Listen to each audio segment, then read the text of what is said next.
Under the lid, I work the late shift at the market on Kettle Street, where the open signs hum and flicker like lazy insects. I'm the one who knows the register beeps by ear. Tinny little chirps, one for each barcode, double chirp for a price override, flat buzz for a dead scan. I could do it with eyes closed, hands moving by habit. Cereal box, apples, milk, receipt. When the dairy case's compressor cuts in, the air itself tightens. When it stops, there is a silence so sudden you hear your own pulse. The day it began, a girl bought lemonade powder with coins still warm from a fist. She had pale hair cut blunt at the shoulders and those quick, undeciding eyes some children have. The jar of powder was heavy. She held it with both hands and leaned it to the scanner. "Big plans?" I said, "because the register will make you either chatty or stone, and lately I was trying for chatty." "It's for MARVELL," she said. I printed her receipt, and the paper came out with a faint grey band running down the margin, a shadow where ink should not be. She folded it carefully and put it in her pocket as if it mattered, and I forgot about it until I wheeled the mop bucket past the back door that evening and smelled lemons in the alley where a hose dripped into cracked concrete. The water from that hose always had a metallic edge, a little iron from the pipes that fed our block. Most people didn't notice. I did because I grew up on wells and cisterns. City water was a long, soft vowel in my mouth. Easy, obedient, tasted like the inside of a coin. Her name was Nessa, though I didn't learn it until 2 days later when I saw her again, this time fishing bottle caps out of the coin tray of Lane 3 while her mother fumbled with a card. Mother and daughter lived 2 houses behind mine on Mulberry, a fence and a narrow alley separating our yards. I'd seen the kid chalk shapes on the pavement near the chain link until dusk, then sit on the back steps with her knees up, watching who came home and who did not. Her mother seemed to work odd hours, sometimes early, sometimes late, no car, always walking fast with her head down. I never saw a second adult. The market had a shift schedule taped by the break room microwave. The paper curled in the heat. My name, IRA, marching through the week in careful boxes with small arrows where I'd traded hours. I liked the neatness of it, the way boxes held time like a drawer holds loose screws. Nights I drank black tea from my chipped mug with the market logo scoured off, stood by the back door to cool my face in the draft, listened to the freight's air brakes huff from the highway, the quiet click of the compressor, the fluorescent buzz like a headache you learn to live with. I first heard the name in the air, not from her, MARVELL. You would think a brand of something, sneakers, comics, a radio station, but the market carried nothing by that name.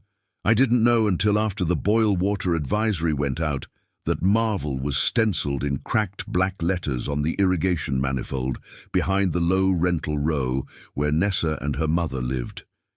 It was a plastic lid over the valves where every evening a little line of damp formed in the dust. We got the advisory in the middle of a Tuesday.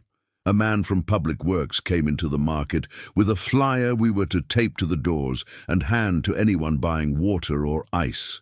He was young and apologetic, words like provisional and out of an abundance of caution dropping into his clipboard. He asked if our ice came from town water. It did, technically, but it was filtered, and we had a certificate taped up somewhere in the walk-in office. The beeps at my register sounded hollower somehow, the light flatter. "Do not consume without boiling," the flyer said. "Vulnerable populations should avoid tap water until notice." People nodded like they'd been expecting it. The old-timers laughed, always knew it, and bought soda by the case. Mothers bought jugs. A line formed at the back where we keep the cheap pallets near the dog food. I saw Nessa again, the lemonade powder now with a bag of sugar and a short coil of vinyl tubing that I didn't remember us selling. That night, the air in my house smelled faintly of wet rubber. The fridge hummed a little lower, working harder as the kitchen warmed. I unspooled a length of receipt paper in my palm and let it spring back, testing the feed. I keep old receipts in a glass jar by the sink because my landlord counts on me misplacing them. I read the running tally of my week. 7 coffees, 2 boxes of cereal, a pack of styluses I do not remember buying, lemons, dish soap. I like the way receipts are thin but serious, a record in a language machines care about. The first person to get sick was the crossing guard on the corner of Mulberry and Kettle. He was a talker, a man who took pride in stopping cars with that little red wand as if it were magic. One morning he wasn't there. There were cones and a hastily posted sign, temporarily unstaffed. A parent in a white coat waved cars through. The rumor at the market was that he'd come down with something that was going around. Stomach, mostly, then fever, then something about a rash, but that could have been anything. His name evaporated from the corner like the chalk children put on the sidewalk. I didn't think of Nessa until I remembered the day she stood at the light, fists balled, watching him blow his whistle at her when she ran. "Rude," she had said, more to the pole than the man. "Rude, rude." She'd come in later and bought a single apple, tested its shine under the fluorescence. Patterns are just a trick of a tired brain, is what I told myself the next week as names tumbled. Mrs. Gent from the laundromat, who told Nessa not to run between washers, out sick. Mr. Carmo, who yelled from his porch when chalk got too near his steps, admitted overnight and released with an instruction sheet. The boy from Lane 4, who liked to kick the back of chairs, absent a few days and then back, wan and quiet. The town closed the little library branch. "Staffing shortage," said the placard. Children clung to their phones in the aisles. Fathers bought bleach. The market shortened hours to save the late shift. It meant I had more evenings at home with the fridge's breath, with traffic lights ticking their long yellows across the corner like an indifferent metronome. Sleep thinned. I woke twice a night with my heart hammering at sounds I could name, a neighbor's dryer vent clacking, distant sirens, the compressor taking its deep swallow. Appetite turned strange. I craved dry cereal, ate it by the handful, then couldn't look at food. I wouldn't call it fear, more like the way a house changes when it has a cat. You are always a little aware of something moving in another room. I began to keep my kitchen towel folded and exactly aligned with the counter edge. I rinsed my mug longer, set it on the rack so its handle pointed at the window. On my table, the receipts multiplied. I liked the smallness of these acts. When the world tilts, you take the level from where you can. Our manager, Orin, chalked up that we'd be checking IDs for bottled water. People were trying to hoard. "Be kind and be strict," he said in the break room, the fluorescent hum filling pauses. "We don't know how long." He'd never said we didn't know before. In the candy aisle, a radio spat scanner static through a song, then fell silent. Between customers, I listened to the air like you check a pan before pouring batter, trying to detect the hot from the merely warm. After the third illness, I asked about the little irrigation box behind the rentals because I'd seen a city truck by it with hazard flashes on. The lid had been propped open with a brick. Inside, black valves gleamed like knuckles. A blue hose lay coiled, the cheap vinyl kind we sell. MARVELL, it said across the plastic lid, letters crazed with sun. I'd never looked closely. It made me a little dizzy to think that the name had been there all along, hidden waist-high behind a thin fence, like finding out you know a song in a language you don't remember learning. I saw Nessa kneeling by it that afternoon, the hose set to a thin needle. She poured sugary water right into the earth where the valves gave off their faint chemical smell, a sweetness that stuck in your throat like dust. She had a pile of things beside her, bottle caps, an old key, the paper from a receipt, a hair tie, a coin. Her mother's voice came from the kitchen window, flat with tiredness. "Inside soon." The child didn't look up. She was whispering to the box. I knocked on the fence with 2 knuckles. Nessa turned but did not startle. There was dirt on the flat of her hand, ingrained in the creases like a new map. "Who's Marvel?" I asked. I kept my voice easy, as if I were asking about a cat. "My friend," she said. Marvel is in the ground. Marvel is water. I help. Those are nice caps, I said. What's all that for? Marvel likes presents. She looked back to the box and then to me. When someone is mean, I tell Marvel. Her matter-of-factness put a taste in my mouth like old pennies. Mean how? Like when they yell at kids, or say it's not my turn, or don't remember my name when I say it. Her face filled the square between fence slats. She was at that age between young and not young, when kids try on justice like a too-big coat. It hung crooked on her in a way that made me want to fix the collar and also take a step back. People get better, I said, though I had no data. I could hear the light line of water tapping soil. You know, it's not safe to drink out here. I don't drink it, she said. Marvel does. Marvel. That night, I lay on my couch and watched the ceiling fan's slow rotation wobble. Beyond the window, the traffic light counted cars no one drove. The house creaked the way houses do when heat leaves them reluctantly. In the fridge, the compressor clicked off. I realized I had been waiting for that exact sound without knowing. It left a negative shape behind. I did not mean to go into their yard. I've never been the sort to trespass.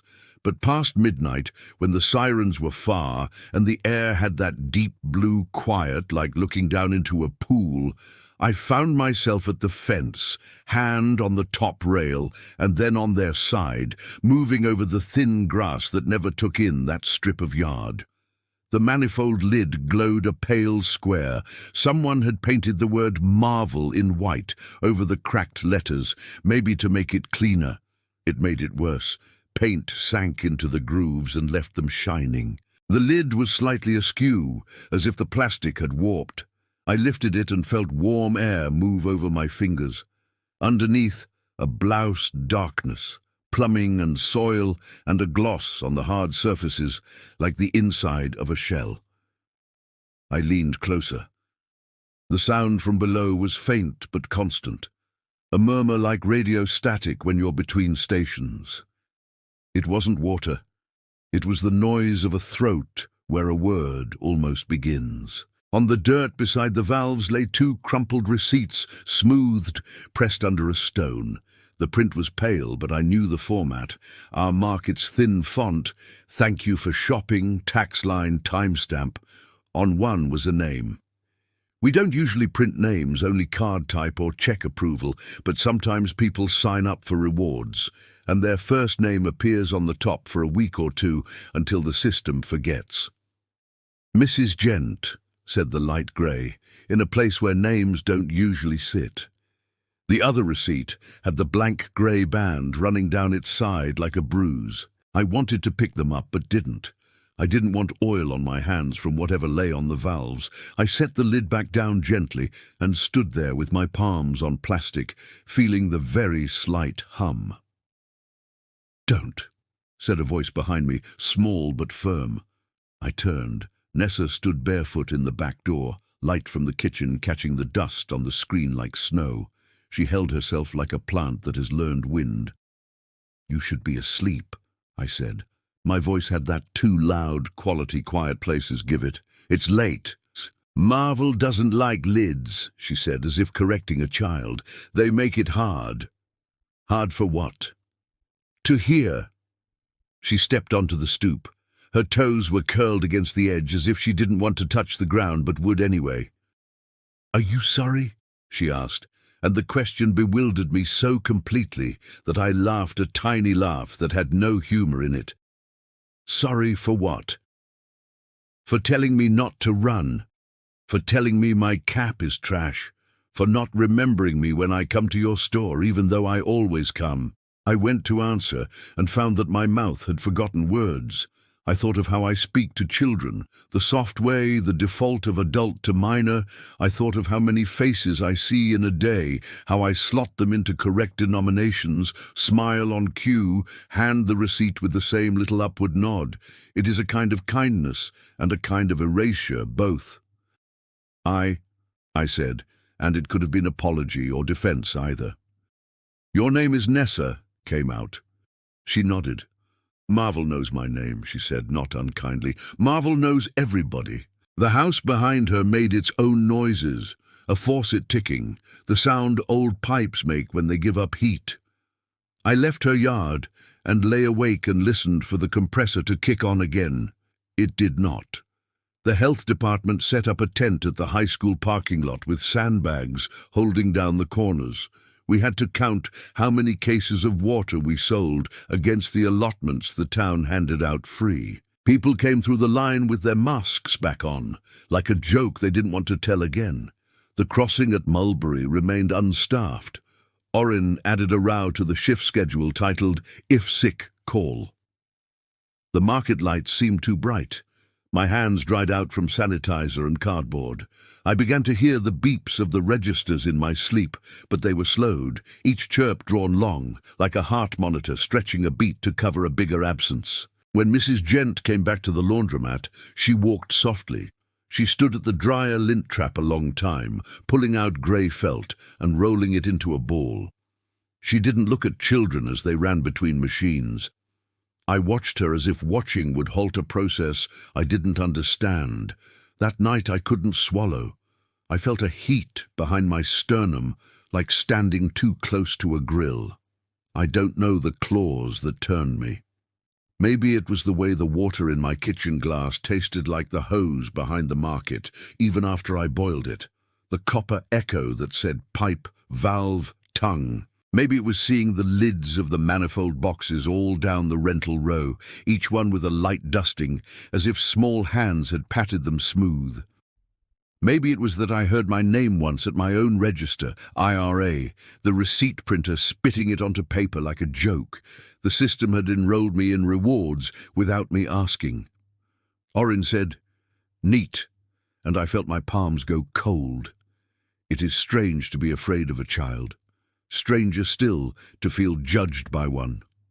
I started to avoid stepping out back when the alley hose ran, started to take the long way home so I didn't pass their yard. I kept my towel folded sharp as a blade. I rinsed my mug until the handle squeaked. I counted receipts like you count beads for something like prayer. Sleep feathered to nothing. When I closed my eyes, the traffic light's slow cycle printed on the inside of my lids. When I did get sick, it wasn't dramatic. No ambulance, just a deep, organized tiredness that began in my ankles and moved up like someone pouring sand into me. I felt my tongue thick with a taste like keys. I worked my shift because there is something both safe and punishing in working a shift. People offered me cough drops. The compressor gave a small, brave click and failed. A man with a toolbox came and frowned at it, and we covered the cheese with plastic, like tucking in a child. The health department changed the flyer to say, "Update forthcoming." Distant sirens moved without urgency, the way rivers go where they go with or without you. I tried one afternoon to apologize across the fence. I didn't shout. I said it plain. "Nessa," I said when I saw her kneeling again, "I'm sorry, okay? If I made you feel small. I see you." She raised a hand without looking up, a little wave that might have been a hello or a goodbye, then touched 2 fingers to the lid, as if calming a skittish animal. A line of hose water crept along the seam and dropped into the ground with a sound like a swallow taking off. "Marvel knows," she said. It might have been kindness. Her mother called her inside. Later, when I walked to the pharmacy to pick up the packets, the nurse practitioner scribbled for me. Electrolytes, a probiotic, nothing named like a promise. I had to stop twice, once on the stairwell of my own building where the dust smelled like old chalk, once under the traffic light where the yellow held longer than seemed right. I leaned against the pole and let the light pass over me. In the pharmacy, the scanner made a hoarse sound at my prescription, and the tech had to key it in by hand, each keystroke a soft little slap. She put the bottle in a small white bag with a receipt stapled to it, the paper heavy as if it meant more this time. At home, I slid the bag into the drawer where I keep my receipts. I lay on the couch. The fridge hummed once, a tired sound, then settled into a low whine like tinnitus. The town lifted the advisory for some streets and kept it for others. Our block hung uncertainly between. Children returned to the crossing with their heads on a swivel. Mrs. Gent looked at a girl and smiled. The market kept shorter hours, as if it had always been so. A week later, I saw new paint on the manifold lid, fresh white letters over white, because paint does that. It needs repeating. The word was too bright for sun. It gleamed anyway. Sometimes at night, I think I hear the lids down the block singing a thin chord through the soil, plumbing, carrying it like a wire. I drink bottled water from a cup I don't like, in sips, and pretend the taste is plastic and not the faint old hose that lingers. I fold my towel, I set my mug. I have learned how to place my name gently into a sentence so that it doesn't ring. If I pass the yard, I keep my eyes on the traffic light's patient yellow, the one that lasts just a little too long. When a receipt curls out of the printer and brushes my palm with its warm edge, I watch the grey margin for a shadow of a shape. I tell myself that machines don't keep secrets. I tell myself a register beep is just a beep. I tell myself a child's anger cannot pass through pipes. I sleep a little less and rise a little earlier and listen to the day breathe itself into being. If I dream, it is of water moving under gravel, of small hands patting the ground smooth. In the dream, I'm not afraid. I'm simply trying to remember whether I've already been forgiven or whether forgiveness is the next thing on the list after lemons and paper towels. The fan above me turns and turns. The fridge takes a breath. Somewhere outside, a lid settles into its seat with a soft sealing sound. I lie still so as not to disturb it. I lie still and wait for the hum to stop. It does not. It never does.